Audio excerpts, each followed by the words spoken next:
Et le bon Sœur Marie Missa, Nzamba aura toujours la raison. Akoba na na vie passe, souka souka. Papa impressionné d'anini moi dans tout aussi sa classe. Merci beaucoup. Nous rendons grâce à Dieu. Nzamba aza munene. Bandisa ki biso na bana bana mike lelo bafoli. Amesi biso opportunité ya lelo kozwa graduation dans high school ya mwana biso Gézon Bril Mbui. Donc eza équivalence ya diplôme d'état. Pas la biso. C'est ezali makasi Nzamba na lokumu. Et que a continué toujours pour bénir famille oyo bana bakende toujours musika non seulement famille oyo ma famille ya bakongolais nyonso toza na bango awa puisque toye na mboka mopaya Nzambe asunga et que bana na biso bakende liboso bazwa baopportunité ya minene bazonga bakende kosunga mboka na biso. Nous n'avons pas de plus important dans notre vie que bana na biso. Merci beaucoup. Ezaki na lisolo ya Congo. Lisolo ya Congo, toujours likolo, boss mobile, mapamboli. Je dirais que merci à Dieu. C'est la joie pour moi. Ça a eu l'occasion de profiter de dire comment dire bonjour à tout le monde et bonsoir à tout le monde, surtout de Kisville, la famille, mes collègues, mes camarades, mes amis qui sont à Kisville ici.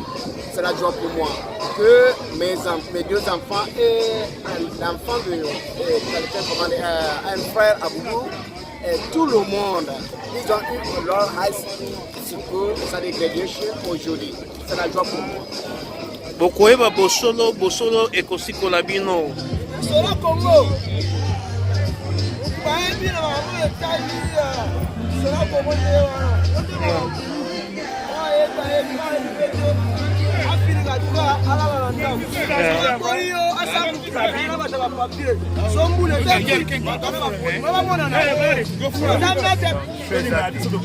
Toza patron qui Civil. Ba sentiment nini oza na ngo tango moni ba petit no ba osa ba chic na miki. Et ça bien parce que biso to ba génération au sacrifice. Do sacrifier génération pour bana bata. Ba te ba ça le bien. Ils avaient fierté na biso. Ba sentir ba nini ba qualité na biso à travers bana na biso. Bana so za potentialité belé. Baza makambo ebele makasi. Donc o ba ratake pa na biso. Ba mona ngwe pa bana. Bokoeba bosolo ekosikola bino. Donc qui veut dire que Kisville mboka bisengo ya toza kaka. Bolanda biso na lisolo ya Congo. Wana patron qui Civil tozwa ba ngane makambo ezala. Donc toza na boss yemoko aussi chef. Donc ya kazonga kama makendo neti azaka ka.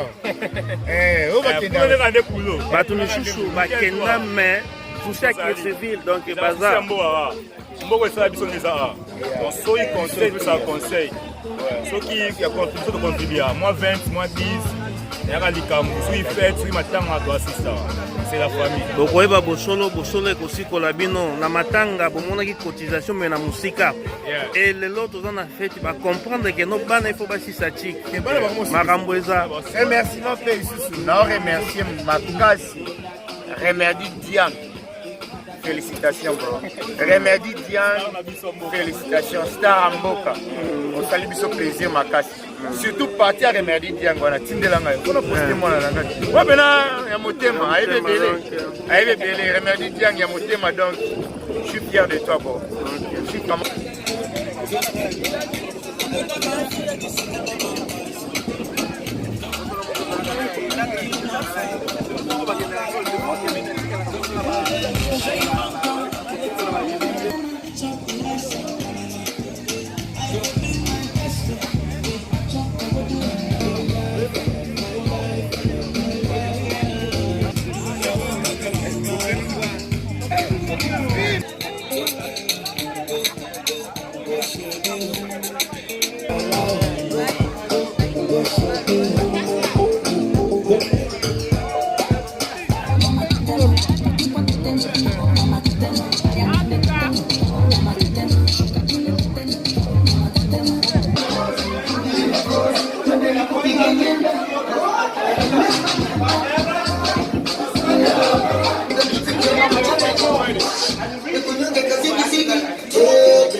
Là, c'est dans les bons.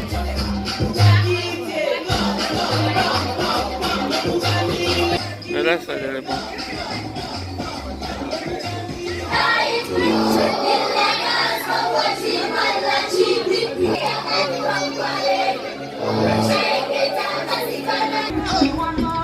Yeah, c'est bon.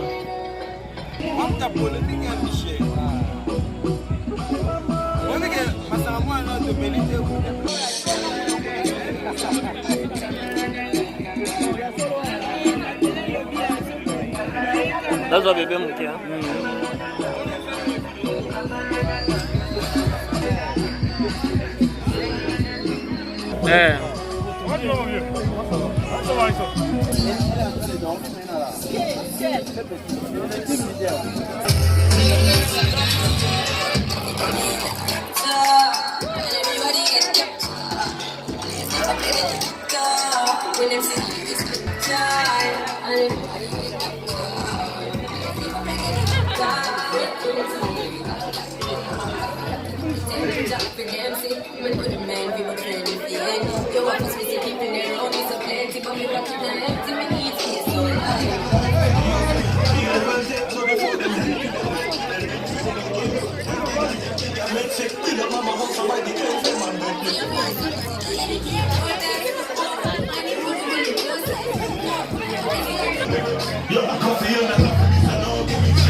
Père Boni.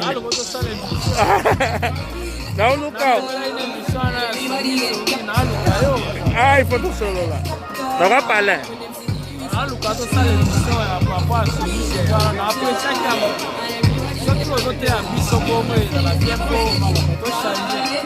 C'est plus politique, mais à mon côté, c'est parce que c'est moins ignorance.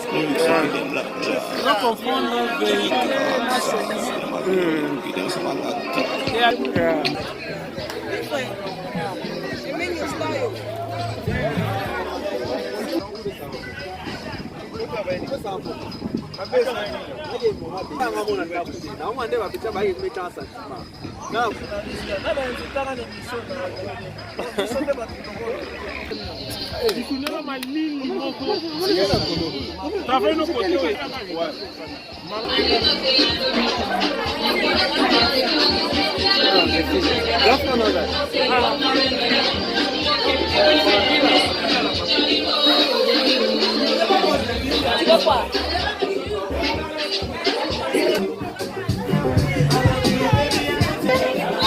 Madame, maman Lauréane Abisso Yohana, elle est vraiment très occupée.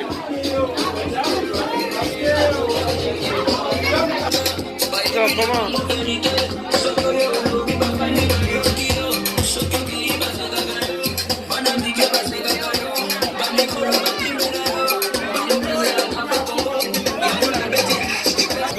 C'est votre team lead, hein? Non, c'est votre team lead. Voilà, na Lisola Congo. Il n'y a pas à parler. Non, non, non. En direct na Lisolo ya Congo. Papa na biso mwana uti ko sisa. Il faut aloba. Choisate. Tolanda. Merci. Là na Lisola Congo to lukaye moko. Papa na mama bangwana. Kerciville 63 501. Pour s'abonner, pour liker na Lisola Congo.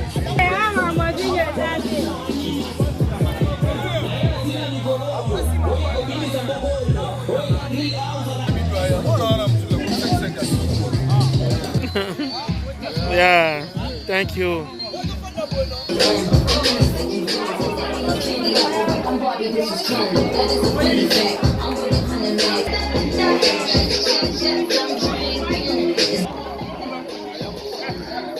Merci.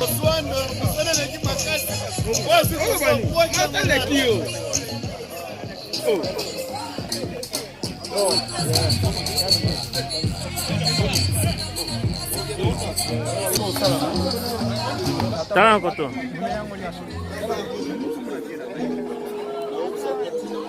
Okay.